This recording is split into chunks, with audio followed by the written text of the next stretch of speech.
الأم دي يوم عيد ميلادها حصل لها حاجة غريبة جدا. كانت قاعدة قدام باب بيتها زي كل يوم عادي جدا. اتنين ستات جيرانها من الجيران اللي بيقعدوا يتكلموا على اللي رايح واللي جاي. واحدة فيهم قالت للتانية يا فرحتها بعيالها الكتير، تخيلي النهاردة عيد ميلادها ومحدش جالها ولا حتى عبرها. لولا ابنها اللي عايشة معاه هو ومراته كان زمانها قاعدة لوحدها. وبالصدفة مرات ابنها خارجة من البيت سمعت كلامهم. هنا بصت عليهم وقالت لهم في حاجة؟ الاتنين خافوا وقالوا لها لا مفيش حاجة ومشيوا. هنا مرات ابنها حبت تراضيها، قالت لها كل سنة وانت طيبة، تحبي النهاردة اعمل لك ايه اكل علشان نحتفل بعيد ميلادك؟ قالت لها ان ماليش نفسي يا بنتي، اي حاجة تعمليها من ايدك انا بحبها. وبالصدفة واحد من ولادها كان جاي وجايب لها الهدية هو ومراته، وكانوا واقفين وقت الستات دول ما كانوا بيتكلموا. قرر ان هو لازم يسعد والدته، اخد مراته ووقفوا في مكان بعيد. اتصل باول واحد من اخواته وقال له النهارده عيد ميلاد ماما، انت مش جاي؟ فقال له في الحقيقه انا مشغول جدا وعندي شغل كتير جدا، مش عارف اذا كنت هقدر اجي ولا لا، بس هحاول. وقفل مع اخوه. وبعد ما قفل مع اخوه افتكر والدته وقد ايه كانت بتحبه وكانت بتحب تراضيه وتفرحه.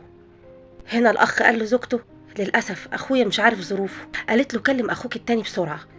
كلم اخوه التاني قال له انا عندي اجتماع مهم، صعب ان انا اجي، بس هعوضها وهجيلها في يوم تاني. وقفل مع اخوه. برضو الاخ التاني بعد ما قفل مع اخوه افتكر قد ايه والدته كانت حنينه عليه وانه لازم يفرحها، فاعتذر من العملاء وقال لهم معلش هضطر اجل الاجتماع ليوم تاني. فالاخ كان متضايق جدا، قام متصل باخته التالتة، قالت له انا مشغوله وما اقدرش اخد اجازه، صعب، وبعدين ولادي كمان في دراسه، على العموم انا هتصرف. وقفل مع اخته وقال لمراته واضح ان كلهم مشغولين، يلا بينا نروح احنا لماما ونفرحها. وراح لوالدته، والدته اول ما شافته فرحت وكأن روحها اتردت لها. مرات اخوهم كمان لما شافتهم رحبت بيهم وفرحت بيهم جدا. في الوقت ده اتفاجئوا باخواته كلهم جايين وجايبين ولادهم وجايبين معاهم هدايا وجايين علشان يفرحوا والدتهم.